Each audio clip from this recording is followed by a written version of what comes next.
अस्सलाम वालेकुम। नेक्स्ट हमारे पास एक्सरसाइज 2.3। इसका क्वेश्चन नंबर 1 है evaluate the determinant of the following matrices.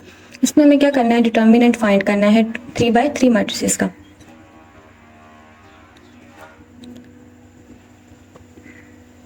Part number 1 हमारे पास मैट्रिक्स गिवन है। इसको हम किस तरह से सॉल्व करेंगे, फर्स्ट जो हमारे पास प्लेस है A11, इसको वैसे एज इट इज रख देंगे, ठीक है, A11।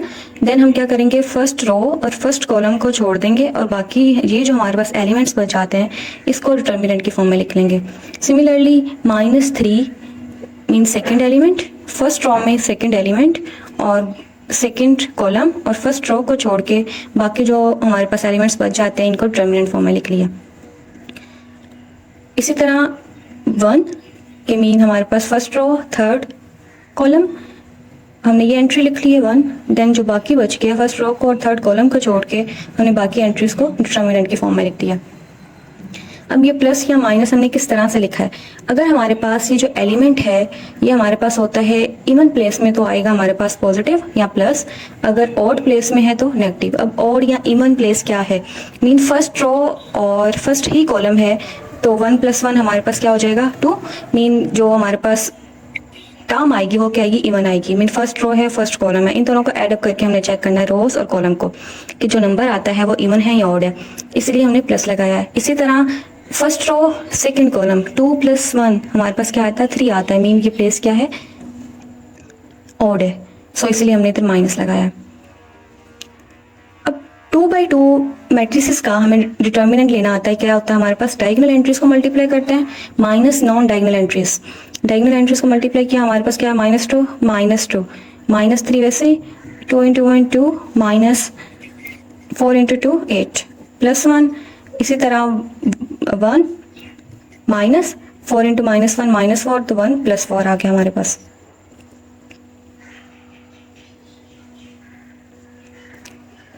नेक्स्ट हम सिंप्लीफाई कर लेंगे, -2 हमारे पास क्या आ जाएगा -4। इसी तरह 2 -8 हमारे पास -6 हो जाएगा, 1 + 4 हमारे पास 5 हो जाएगा। मल्टीप्लाई करवा देते हैं, 2 × -4 हमारे पास -8 होता है, -3 × -6 हमारे पास क्या हो जाएगा +18 और 5 × 1 +5। इन तीनों टर्म्स को जब एडअप करते हैं -8 + 18 हमारे पास क्या होता है 10 + 5 15, तो ये हमारे पास क्या आ गया, गिवन मैट्रिक्स का डिटर्मिनेंट आ गया 15।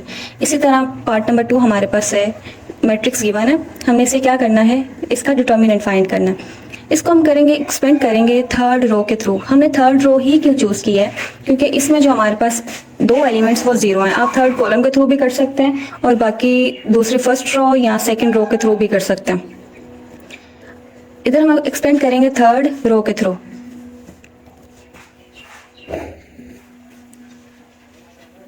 थर्ड रो के थ्रू हमने एक्सपेंड किया है तो क्या आएगा हमारे पास, ये हमारे पास जो एंट्री है फर्स्ट एंट्री वैसे हम लिख देंगे, प्लेस क्या है हमारे पास third row first column, mean हमारे पास इवन प्लेस है तो पॉजिटिव आ जाएगी, और फर्स्ट कॉलम और थर्ड रो को छोड़ के बाकी जो भी बच जाएगी हम वो लिख लेंगे डिटर्मिनेंट के फॉर्म में। इसी तरह -0 सेकेंड कॉलम थर्ड रो को छोड़ के बाकी एंट्रीज को हमने डिटर्मिनेंट फॉर्म में लिख लिया, +1 थर्ड रो थर्ड कॉलम को छोड़ के थर्ड रो थर्ड कॉलम को छोड़ के हम लिख लेंगे बाकी जितनी भी एंट्रीज को उनको डिटर्मिनेंट की फॉर्म में लिख लिया। नेक्स्ट हम 2/2 मैट्रिसेस का डिटर्मिनेंट ले लेते हैं। डिटर्मिनेंट लेते हैं तो 0 मल्टीप्लाई एनीथिंग या 0 मल्टीप्लाई किसी भी नंबर से करते हैं तो हमारे पास क्या आता है 0 आ जाता है, ठीक है। किसी भी टर्म से करते हैं तो हमारे पास 0 आ जाता है।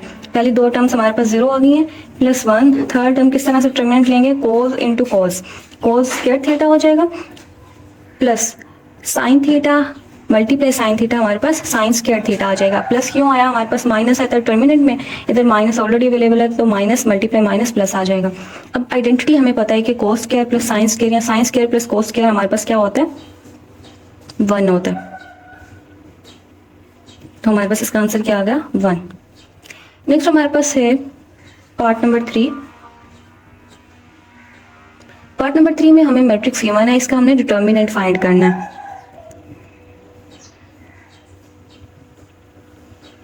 इसे हम एक्सपेंड कर लेते हैं थर्ड रो के थ्रू, ठीक है। थर्ड रो के थ्रू हमने एक्सपेंड कर लिया तो फर्स्ट एंट्री वैसे आ गई है, बाकी फर्स्ट कॉलम और थर्ड रो को छोड़ के हम बाकी एंट्रीज को वैसे लिख लेंगे डिटर्मिनेंट की फॉर्म में। सिमिलरली माइनस सेकंड कॉलम और थर्ड रो को छोड़ के बाकी एंट्रीज को वैसे लिख लिया, प्लस टू थर्ड रो और थर्ड कॉलम को छोड़ के हमने बाकी एंट्रीज को वैसे लिख लिया। देन हम क्या करेंगे, इसका डिटर्मिनेंट लेंगे। 2/2 मैट्रिक्स का डिटर्मिनेंट हमें लेना आता है, जिस तरह हमने पार्ट नंबर 1 और 2 में किया। इसी तरह हम डिटर्मिनेंट लेंगे और मज़ीद सिंप्लीफाई करेंगे कि प्लस माइनस करके हमारे पास जो फाइनल आंसर आता है वो क्या आता है, -6। पार्ट नंबर 4 हमारे पास से मैट्रिक्स गिवन है, हम इसका क्या करेंगे, डिटर्मिनेंट फाइंड करते हैं। इसे हम एक्सपेंड करते हैं सेकंड रो के थ्रू, एक्सपेंड करते हैं। सिमिलरली पार्ट नंबर 1, 2, 3 हम उसी के थ्रू ही जैसे पहले पार्ट्स में किया है वैसे ही इसे एक्सपेंड करेंगे।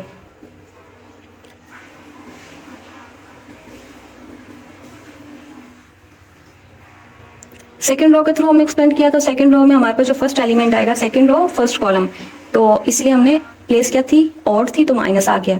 ठीक है, बाकी हमने जो बच जाते हैं एलिमेंट्स उनको डिटर्मिनेंट के फॉर्म में लिख लिया है।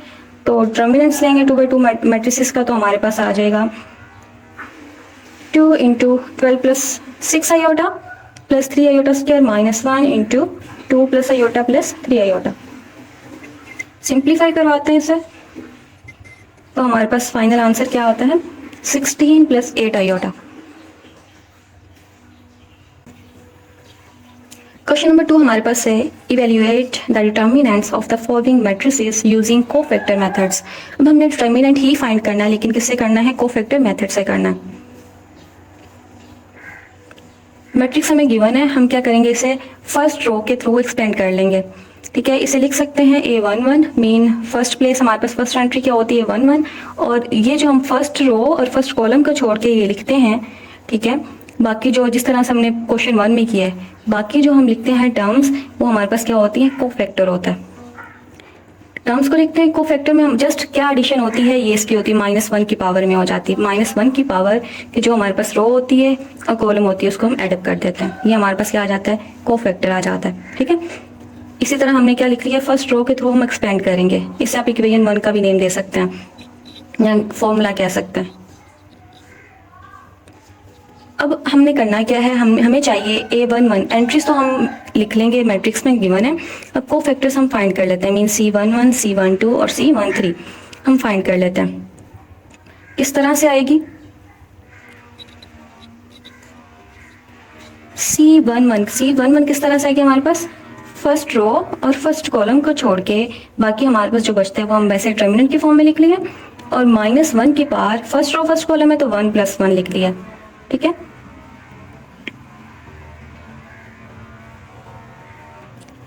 अब हम क्या करेंगे, -1 की पावर 2 है। ठीक है, मीन 1 + 1 2, -1 की पावर 2 लिख लिया। अब डिटर्मिनेंट ले लेंगे, 5 × 0 0 -1 आ जाएगा। तो सिंप्लीफाई करवाते हैं तो हमारे पास क्या आंसर आता है, -1 आ जाता है, C11 आ जाता है -1। अब हमें चाहिए क्या, C12 मीन फर्स्ट रो है सेकंड कॉलम है, तो -1 की पावर 1 + 2 आ जाएगा, और बाकी हमारे पास आ जाएगा फर्स्ट रो और सेकंड कॉलम को छोड़ के हमारे पास जो एलिमेंट्स बचाते हैं वो हमने डिटर्मिनेंट की फॉर्म में लिख लिए हैं। ठीक है, तो डिटर्मिनेंट लेते हैं तो हमारे पास C12 क्या आ जाता है, 2 आ जाता है। अब C13 फाइंड करते हैं। C13 भी सिमिलरली हमने जिस तरह से 1 1 और 1 2 फाइंड किया वैसे ही करते हैं। तो इधर हमारे पास -1 की पावर क्या आएगी, 1 + 3 आ जाएगी, और बाकी एलिमेंट्स को हमने डिटर्मिनेंट की फॉर्म में लिख लिया है। तो हमारे पास आंसर क्या आता है, -6। तो C13 हमारे पास आ गया -6।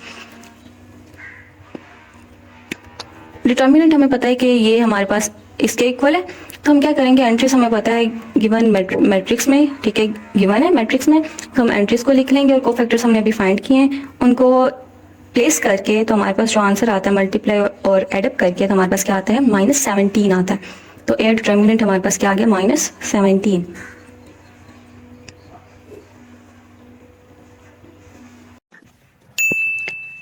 नेक्स्ट हमारे पास पार्ट नंबर 2 है, मैट्रिक्स हमें गिवन है, हम क्या करेंगे, कोफैक्टर मेथड के थ्रू डिटर्मिनेंट फाइंड करेंगे।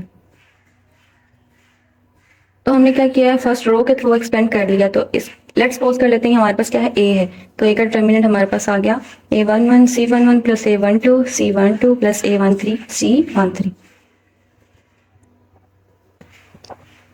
इसके लिए हम क्या करेंगे, सबसे पहले C11 फाइंड करेंगे। C11 हमने किस तरह से फाइंड किया है कि -1 की power first row first column इन दोनों को एड अप कर दिए, तो फर्स्ट रो और फर्स्ट कॉलम को छोड़ के बाकी जो एलिमेंट्स बचे हैं उसको हमने डिटर्मिनेंट की फॉर्म में लिख लिया है। डिटर्मिनेंट लेते हैं और मल्टीप्लाई करवाते हैं 1 से, तो हमारे पास क्या आता है -2। C11 हमारे पास आ जाता है -2। इसी तरह C12 हमारे पास क्या आएगा 10 और C13 क्या आएगा -1। अब ए डिटर्मिनेंट हमें फाइंड करना है, ठीक है, जो हमारे पास गिवन फॉर्मूला था जो हमने स्टार्टिंग में बनाया था रो 1 के थ्रू एक्सपेंड करके, उसमें वैल्यूज को रिप्लेस कर देंगे। मीन A11 हमारे पास गिवन मैट्रिक्स में एंट्री थी, जैसे पार्ट नंबर 3 में 2 आयोटा हमारे पास क्या है A11 है, ठीक है। इसी तरह हमने ये एंट्रीज को पुट कर दिया और कोफैक्टर्स की वैल्यूज को रिप्लेस कर दिया। सिंप्लीफाई करके हमारे पास जो ए डिटर्मिनेंट आता है वो क्या आता है 27। पार्ट नंबर 3 हमारे पास है मैट्रिक्स गिवन है, तो ए डिटर्मिनेंट हमारे पास क्या आएगा 2 आयोटा। अब हमने इसमें क्या किया है कि एंट्रीज को साथ ही लिख लिया हुआ है। आप इस तरह से भी कर सकते हैं, आप वैसे भी A11 भी लिख सकते हैं, ठीक है। हमने एंट्री को वैसे लिख लिया है कि A11 की जगह पे हमने एंट्री को रिप्लेस कर दिया है और बाकी C11। इसी तरह 6 वैसे लिख लिया है और C12 प्लस 1 और C13। अब C11 फाइंड करते हैं। C11 हमारे पास क्या आता है 1 आता है और C12 क्या आता है -3 आयोटा। C13 हमारे पास आता है 1, तो ए डिटर्मिनेंट के लिए क्या करेंगे, कोफैक्टर्स की वैल्यूज को हम रिप्लेस कर देंगे गिवन फॉर्मूला में, तो हमारे पास आंसर क्या आ जाएगा 1 - 16 आयोटा आ जाएगा ए डिटर्मिनेंट। कोफैक्टर से हमने जैसे पिछले क्वेश्चंस में पार्ट्स में फाइंड किया हुआ है, ठीक है, पार्ट 1 2 में वैसे ही फाइंड किए हैं। नेक्स्ट पार्ट नंबर 4 है हमारे पास मैट्रिक्स गिवन है, हमने क्या करना है इसका डिटर्मिनेंट फाइंड करना है। तो इसे थर्ड रो के थ्रू एक्सपेंड करेंगे। थर्ड रो हमारे पास क्या को किस तरह से लिखेंगे, C31 plus A32 C32 plus A33 C33, ये हमारे पास आ जाएगा ए डिटर्मिनेंट। इसके लिए हम क्या करेंगे, हमें चाहिए C31 C32 C33 चाहिए, तो C31 किस तरह से आएगा, -1 की पावर कर देंगे 3 + 1, ठीक है। थर्ड रो और फर्स्ट कॉलम को छोड़ के बाकी जो एंट्रीज बच जाती है उसको डिटर्मिनेंट फॉर्म में लिख लिया। डिटर्मिनेंट लेंगे तो हमारे पास क्या आ जाएगा 7 - आयोटा, ये आ जाएगा C31। इसी तरह C32 हमारे पास क्या आता है -1 प्लस 7 आयोटा, और C33 आ जाता है - आयोटा -5। ए डिटर्मिनेंट के लिए गिवन फॉर्मूला में हम वैल्यूज को रिप्लेस कर देते हैं, तो हमारे पास ए डिटर्मिनेंट आ जाता है -17 प्लस 11 आयोटा। क्वेश्चन नंबर 3 हमारे पास है determine which of the following matrices are singular and which are non singular. अब इसमें हमने बताना है कि कौन सी मैट्रिक्स जो है वो हमारे पास सिंगुलर है और कौन सी नॉन सिंगुलर है। अब सिंगुलर मैट्रिक्स क्या होता है और नॉन सिंगुलर मैट्रिक्स क्या होता है। सिंगुलर मैट्रिक्स हमारे पास ऐसी मैट्रिक्स होती है जिसका डिटर्मिनेंट क्या होता है 0 होता है, और non singular mean non zero, जिसका डिटर्मिनेंट ऐसे मैट्रिक्स जिसका डिटर्मिनेंट नॉन जीरो हो, मीन कोई भी इंटीजर हो सकता है, कोई भी नॉन इंटीजर हो सकता है, फ्रैक्शन फॉर्म में कोई वैल्यू आ सकती है लेकिन जीरो नहीं आ सकती। पार्ट नंबर 1 हमारे पास गिवन है, मैट्रिक्स गिवन है, इसे हमने क्या करना है फर्स्ट डिटर्मिनेंट फाइंड करना है। डिटर्मिनेंट जिस तरह से हमने पार्ट 1 और 2 में किया है वैसे फाइंड कर सकते हैं। डिटर्मिनेंट जब हमने लिया है, डिटर्मिनेंट क्या आता है हमारे पास 0, मीन डिटर्मिनेंट 0 है तो इसका मतलब क्या है सिंगुलर है। इसी तरह पार्ट 2 में हमारे पास मैट्रिक्स गिवन है, इसका डिटर्मिनेंट लेते हैं तो रो 1 के थ्रू एक्सपेंड करते हैं, तो हमारे पास डिटर्मिनेंट क्या आता है 8। तो डिटर्मिनेंट हमारे पास क्या है नॉन जीरो है, तो हम क्या कहेंगे ये क्या है नॉन सिंगुलर मैट्रिक्स है। पार्ट नंबर 3 को जब एक्सपेंड करते हैं रो 1 के थ्रू तो हमारे पास डिटर्मिनेंट क्या आता है 5 आयोटा, तो डिटर्मिनेंट हमारे पास क्या आ गया नॉन जीरो, तो इसे क्या कहेंगे ये हमारे पास मैट्रिक्स क्या है नॉन सिंगुलर मैट्रिक्स है।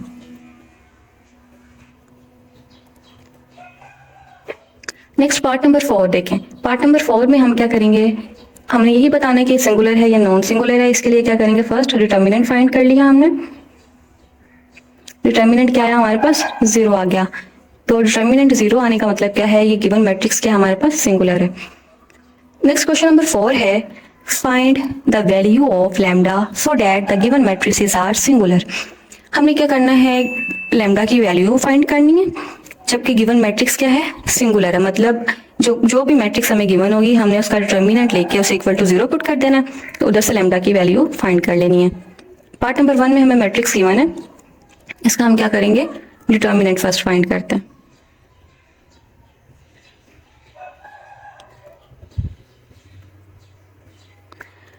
पार्ट नंबर 1 में जो मैट्रिक्स गिवन है इसका डिटर्मिनेंट फाइंड करके हमने क्या कर लिया, उसे इक्वल टू 0 का रिप्लेस करना। ठीक है, तो डिटर्मिनेंट जैसे हमने 3x3 मैट्रिक्स का क्वेश्चन 1 और 2 में फाइंड किया है वैसे ही हम फाइंड करेंगे डिटर्मिनेंट। और हमारे पास लास्ट में क्या आता है, -23 lambda plus 16 is equal to 0। Double equality इधर नहीं आएगी, तो इधर से हमारे पास लैम्डा की वैल्यू क्या आ जाएगी, -23 लैम्डा है तो +16 है, +16 उधर जाके -16 है, ये मल्टीप्लाई हो रहा है तो इधर आकर डिवाइड हो जाएगा, माइनस माइनस से कैंसिल आउट, तो लैम्डा की वैल्यू हमारे पास क्या आ गई, 16 डिवाइडेड बाय 23।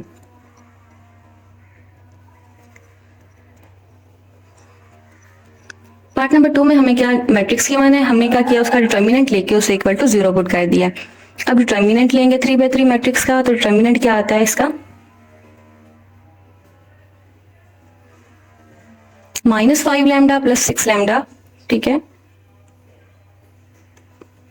ये आ गया डिटर्मिनेंट। ये क्या आता है, -5 lambda -4 plus 6 lambda is equal to 0। मजीद सिंप्लीफाई करवाते हैं तो इधर से लैम्डा की वैल्यू हमारे पास क्या आ जाती है, लैम्डा इज इक्वल टू 4।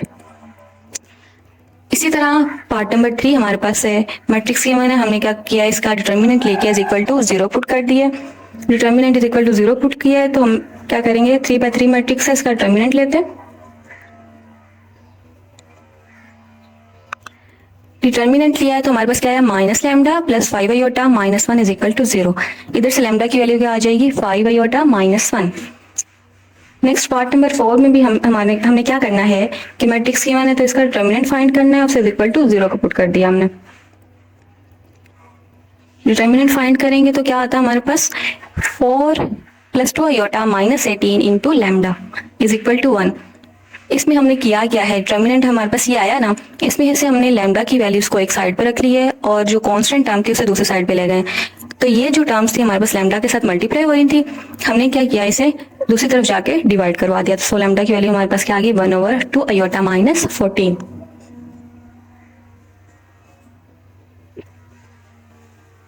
अब जो लैम्डा की वैल्यू हमारे पास आ रही थी वो क्या आ रही थी, हमारे पास रेशनलाइज नहीं हुई थी, मतलब उसमें डिनोमिनेटर में अयोटा आ रहा था। जब भी किसी भी कम्प्लेक्स नंबर में डिनोमिनेटर में अयोटा आता है तो हम उसे क्या करते हैं, रेशनलाइज करते हैं। रेशनलाइज किस तरह से करते हैं कि डिनोमिनेटर के कॉन्जुगेट से मल्टीप्लाई और कॉन्जुगेट से ही डिवाइड करके। नेक्स्ट हम क्या करेंगे, न्यूमरेटर को न्यूमरेटर से मल्टीप्लाई, डिनोमिनेटर को डिनोमिनेटर से मल्टीप्लाई करवा देंगे। मल्टीप्लाई करवाएंगे और मजीद सिंप्लीफाई करते हैं तो हमारे पास आंसर क्या आ जाता है, लैम्डा की वैल्यू आ जाती है iota over 100 minus iota over 100 minus 7 over 100। इसकी मजीद आपको एक्सप्लेनेशन चाहिए कि हमने किस तरह से मल्टीप्लाई किया, तो आप एक्सरसाइज नेक्स्ट जो प्रीवियस है वो आप देख सकते हैं। ये चैप्टर 1 में हमने फाइंड किया हुआ है कॉन्जुगेट कैसे लेते हैं। क्वेश्चन नंबर 5 हमारे पास है, find the multiplicative inverse of the following if it exist by adjoint method. मतलब हमने क्या करना है, मल्टीप्लिकेटिव इनवर्स फाइंड करना है। जो भी मैट्रिक्स हमें गिवन है उसका हमने इनवर्स फाइंड करना है। किसके थ्रू करना है, अडजॉइंट मेथड के थ्रू करना है। तो हमें कैसे पता चलेगा कि इनवर्स एग्जिस्ट करता है या नहीं करता। इनवर्स एग्जिस्ट करता है या नहीं करता, इसके लिए हम सबसे पहले देखते हैं डिटर्मिनेंट। ठीक है, मैट्रिक्स का नॉन सिंगुलर होना लाजमी है इनवर्स फाइंड करने के लिए। मीन डिटर्मिनेंट लेंगे, अगर 0 नहीं आता है तो उसका इनवर्स एग्जिस्ट करता है, अदरवाइज नहीं करता। तो अडजॉइंट मेथड के थ्रू इनवर्स फाइंड करने का जो फॉर्मूला है वो क्या है, A inverse is equal to 1/a determinant into adjoint of A. तो हमने सबसे पहले क्या किया, ए डिटर्मिनेंट फाइंड कर लिया। ए डिटर्मिनेंट हमारे पास क्या है, -9 मीन नॉन जीरो है, सो इसका इनवर्स एग्जिस्ट करता है। हम फर्दर प्रोसीड करते हैं। और जॉइंट के लिए हम कोफैक्टर्स फाइंड करेंगे, C11 C12 C13, इसी तरह C21 22 C23 और 31 32 और 33। ये सारे फाइंड करेंगे। फर्स्ट हमने क्या किया, C11 फाइंड किया है, तो इसमें हमारे पास आंसर क्या आता है -3। C12 का आ गया हमारे पास 1, C13 का हमारे पास आता है -5, C21 का क्या आता है -3, इसी तरह 22 का क्या आता है -2, C23 का 1, C31 का 0, C32 का 3 और 33 का क्या आ गया, 3 आ गया। अब एडजॉइंट में हमारे पास क्या होता है, जो भी कोफैक्टर्स होते हैं उनको मीन C11 जैसे एंट्रीज लिखते हैं, एंट्रीज की जगह पे हम कोफैक्टर्स की वैल्यूज को रिप्लेस करेंगे, ठीक है। देन उसका ट्रांसपोज ले लेंगे, ये हमारे पास एडजॉइंट होता है। अब सारे कोफैक्टर्स हमने फाइंड किए हैं, कोफैक्टर्स की वैल्यूज को रिप्लेस कर देंगे और इसका ट्रांसपोज ले लेंगे। ट्रांसपोज में हमारे पास क्या होता है, रोज को कॉलम में और कॉलम को रोज में चेंज कर देते हैं। तो हमारे पास एडजॉइंट क्या आ गया, ये हमारे पास आ गया एडजॉइंट ऑफ ए। हमें फाइंड करना था ए इनवर्स, एडजॉइंट हमारे पास ये है, ठीक है। और ए डिटर्मिनेंट क्या था, -9। हम क्या करेंगे, 1/-9 को मल्टीप्लाई कर देंगे ऑल एंट्रीज के साथ, तो हमारे पास फाइनल आंसर आ जाता है ए इनवर्स का 1/3, 1/3 0, -1/9, 2/9, -1/3, 5/9, -1/9, -1/3। सिमिलरली पार्ट नंबर 2 हमारे पास है, मैट्रिक्स के मैंने हमने उसका क्या किया, डिटर्मिनेंट फाइंड कर लिया। डिटर्मिनेंट के बाद हमने क्या किया, एडजॉइंट लेने के लिए कोफैक्टर्स फाइंड किए। C11 आ गया हमारे पास 3 आ गया, C12 आ गया 3, C13 हमारे पास क्या आ गया -3, C21 क्या आया है 4, C22 1, C23 -4, C31 -26। इसी तरह C32 हमारे पास आ गया -11, C33 आ गया 17। ऑल कोफैक्टर्स हमने फाइंड कर लिए हैं। अब एडजॉइंट लेने के लिए हम क्या करेंगे, गिवन मैट्रिक्स में वैल्यूज को रिप्लेस कर देंगे, देन उसका ट्रांसपोज ले लेते हैं।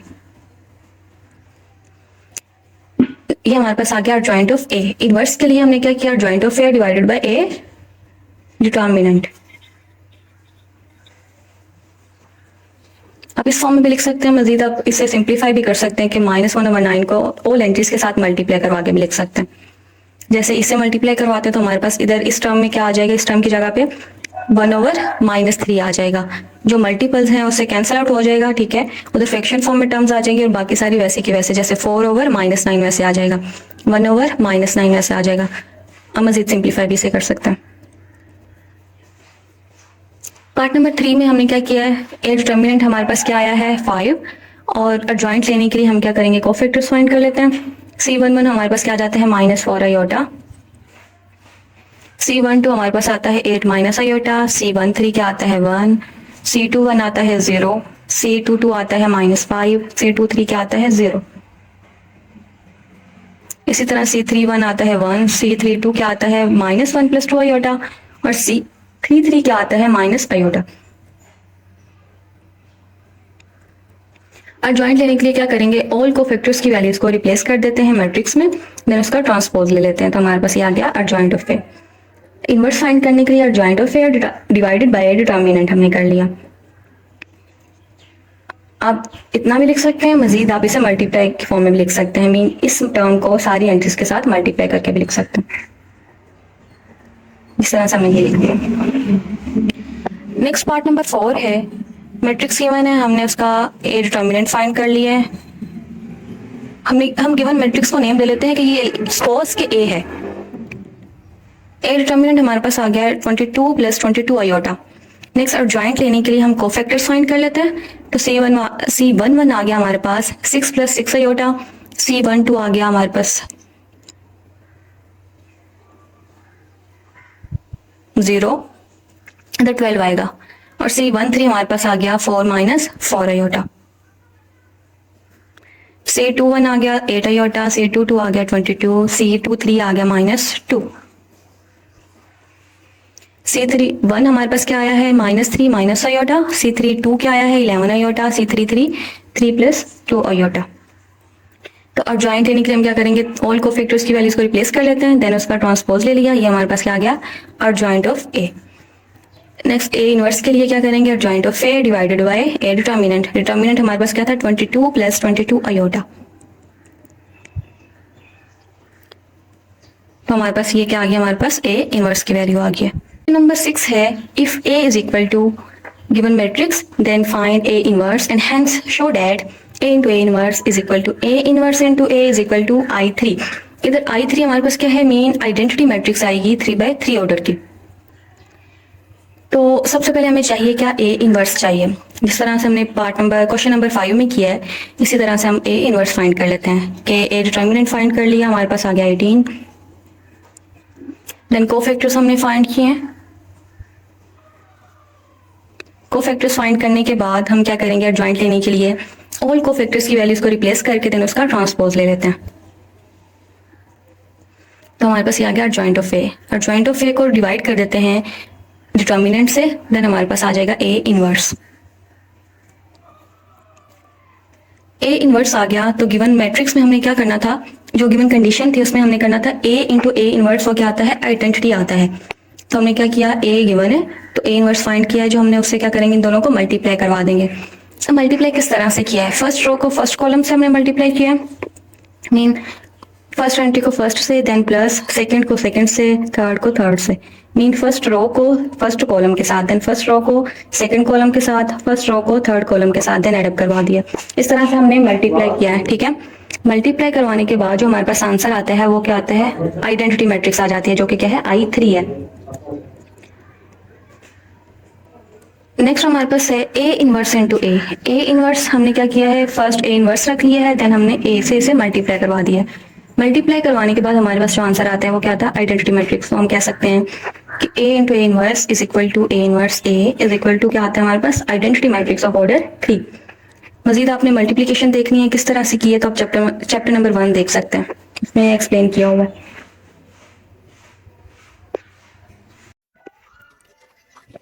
नेक्स्ट क्वेश्चन नंबर 7 हमारे पास है, verify that A into B whole inverse is equal to B inverse A inverse in each of the following।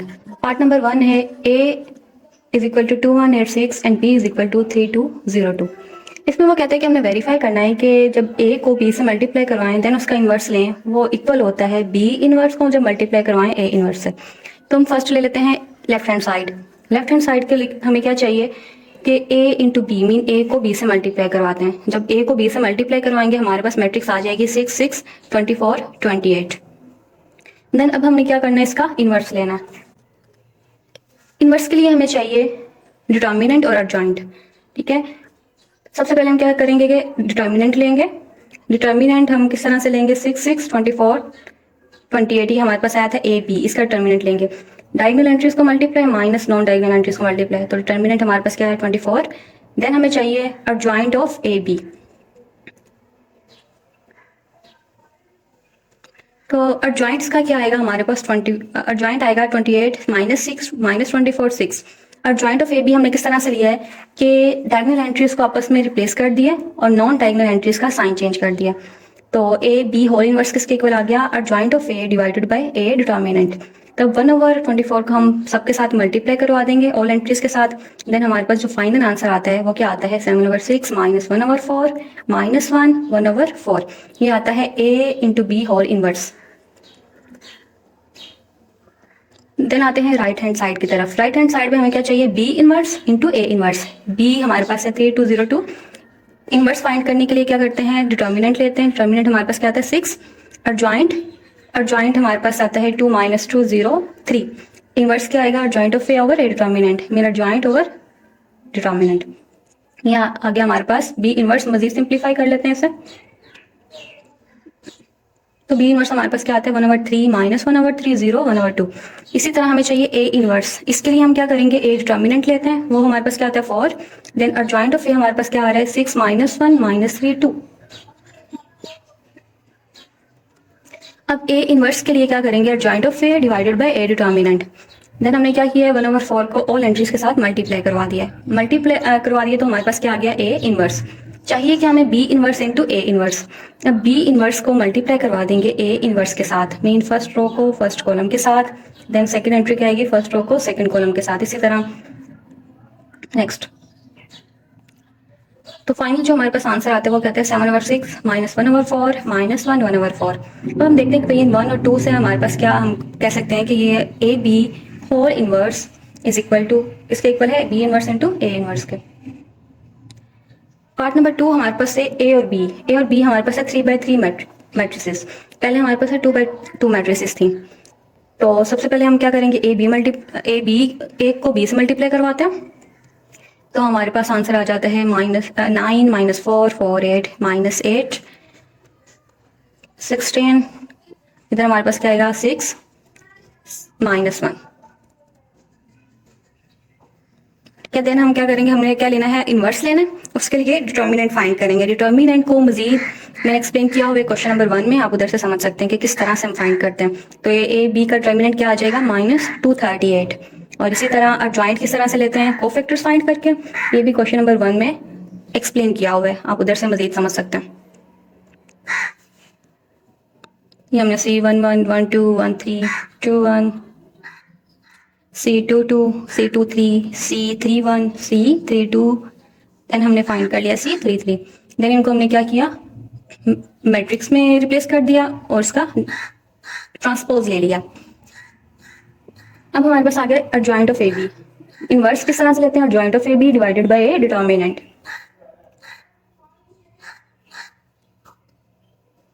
तो हमारे पास ए बी होल इनवर्स आ गया, ये आ गया। अब हमें चाहिए B inverse into A inverse. इसके लिए लेते हैं सबसे पहले ए इनवर्स।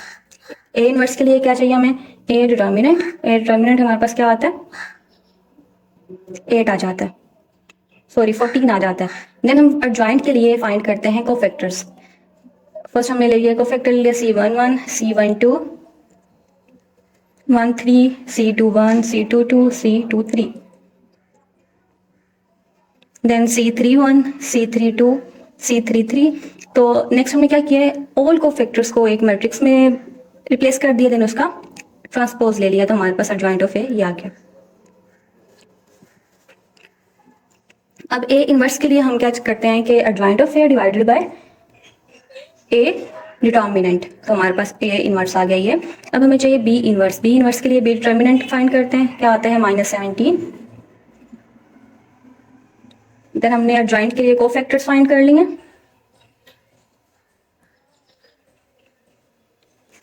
तो हमारे पास एडजॉइंट ऑफ बी क्या आ गया, ऑल कोफैक्टर्स को रिप्लेस कर दिया, देन उसका ट्रांसपोज। ट्रांसपोज लेने के बाद हमारे पास आंसर आता है एडजॉइंट ऑफ बी का ये आता है। तो बी इनवर्स किसके इक्वल आता है, adjoint of B divided by B determinant. तो हमें चाहिए क्या, B inverse into A inverse. अब क्या करेंगे, दोनों इनवर्सेस को आपस में मल्टीप्लाई करवा देते हैं। फर्स्ट ये जो हमारे पास बाहर फ्रैक्शन वाली टर्म्स है इनको आपस में मल्टीप्लाई करवाते हैं। तो हमारे पास आता है -1/238। देन इन दोनों मैट्रिसेस को आपस में मल्टीप्लाई करवा देते हैं। फाइनल आंसर हमारे पास आ जाता है 23/119 -10/119 2/119 2/17 -1/34 7/34 -8/119 19/119 20/119। ये हमारे पास सेम था जैसे हमने फाइंड किया था ए इंटू बी होल इनवर्स, ये उसी के इक्वल हम कह सकते हैं, ये दोनों आपस में इक्वल। नेक्स्ट पार्ट नंबर है 3। पार्ट नंबर 3 में भी सेम हमें क्या करना है, सबसे पहले ए बी फाइंड करना है कि ए को बी से मल्टीप्लाई करवा दिया।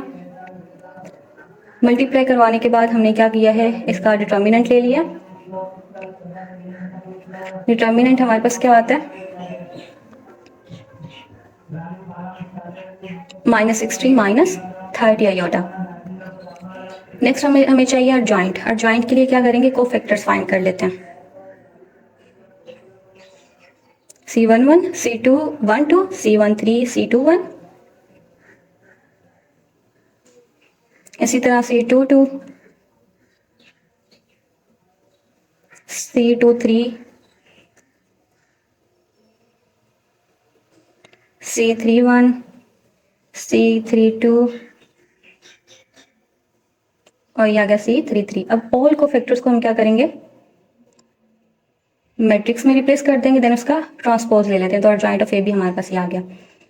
ए बी होल इनवर्स के लिए adjoint of A B divided by A B determinant, ये हमारे पास आ गया ए बी होल इनवर्स। अब हमें चाहिए B inverse into A inverse. इसके लिए बी हमारे पास ये है। तो सबसे पहले क्या करते हैं, बी का डिटर्मिनेंट लेते हैं, क्या आता है -2। एडजॉइंट के लिए कोफैक्टर्स फाइंड करते हैं। C11 आता है -1 C12 आता है -1। इसी तरह C13 1 C21 क्या आता है 1 आता है, C22 आता है 3 C23 क्या आता है -3, C3 1 आता है 1, C3 2 आता है -1, C3 3 आता है -1। तो अब क्या करेंगे, अब ज्वाइंट के लिए ऑल को फैक्टर्स को एक मैट्रिक्स में बंद कर देंगे और इसका ट्रांसपोज लेंगे। देन हमारे पास आ गया एडजॉइंट ऑफ बी। इनवर्स के लिए adjoint of B divided by B determinant, तो हमारे पास ये आ गया बी इनवर्स। अब ए इनवर्स फाइंड करते हैं। ए सबसे पहले क्या करेंगे, उसके लिए ए डिटर्मिनेंट, तो ए डिटर्मिनेंट आ गया 30 + 15 आयोटा। देन हमने फाइंड करने को फैक्टर्स एडजॉइंट फाइंड करने के लिए। फर्स्ट आ गया C11 C12 13 C21 C22 C23 C31 C32 C33। अब ऑल को फैक्टर्स को हमने एक मैट्रिक्स में बंद किया, देन उसका ट्रांसपोज ले लिया, तो हमारे पास आ गया adjoint of A. Adjoint of A divided by A determinant, हमारे पास आ गया ए इनवर्स। नेक्स्ट हमने क्या किया, बी इनवर्स को ए इनवर्स से मल्टीप्लाई करवा दिया।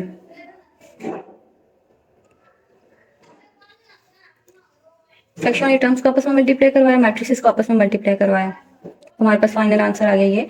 इससे हम कह सकते हैं कि जो हमारे पास ए बी होल इनवर्स है वो किसके इक्वल है, B inverse into A inverse के। पार्ट नंबर 4 है, पार्ट नंबर 4 भी सेम वैसे ही हम करेंगे कि ए बी को मल्टीप्लाई करवाते हैं फर्स्ट, तो ए बी का डिटर्मिनेंट हमारे पास आ गया। इनवर्स के लिए फाइंड करने के लिए इसका डिटर्मिनेंट चाहिए हमें, डिटर्मिनेंट क्या आ गया -243। एडजॉइंट के लिए ऑल को फैक्टर्स फाइंड कर लेंगे।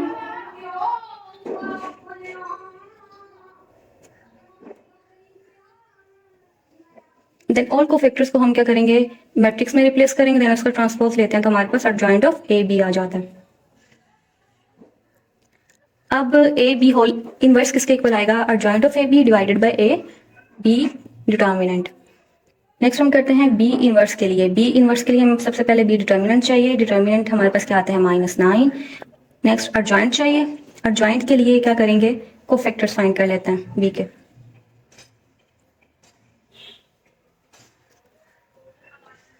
सारे को फैक्टर्स फाइंड करके हम क्या करेंगे, मैट्रिक्स में रिप्लेस करेंगे, इसका ट्रांसपोज लेके, तो हमारे पास क्या आ जाएगा, adjoint of B. B inverse क्या आएगा, adjoint of B divided by B determinant. अब हम फाइंड करते हैं ए इनवर्स। ए इनवर्स के लिए सबसे पहले ए डिटर्मिनेंट, वो हमारे पास क्या आता है 27। डिटर्मिनेंट फाइंड कर लिया, नेक्स्ट हम करेंगे एडजॉइंट, एडजॉइंट ऑफ ए, उसके लिए हमने ऑल को फैक्टर्स फाइंड करना है। सारे को फैक्टर्स फाइंड कर लिए, उसके बाद हमने एक मैट्रिक्स में रिप्लेस किया ऑल को फैक्टर्स को, देन उसका ट्रांसपोज ले लिया, तो हमारे पास आ गया adjoint of A. Then B inverse into A inverse, B inverse को ए इनवर्स से मल्टीप्लाई करवा दिया, तो हमारे पास फाइनल आंसर आ गया ये। इसे हम कह सकते हैं कि हमारे पास ए बी होल इनवर्स किसके इक्वल है, B inverse into A inverse. Subscribe to my channel.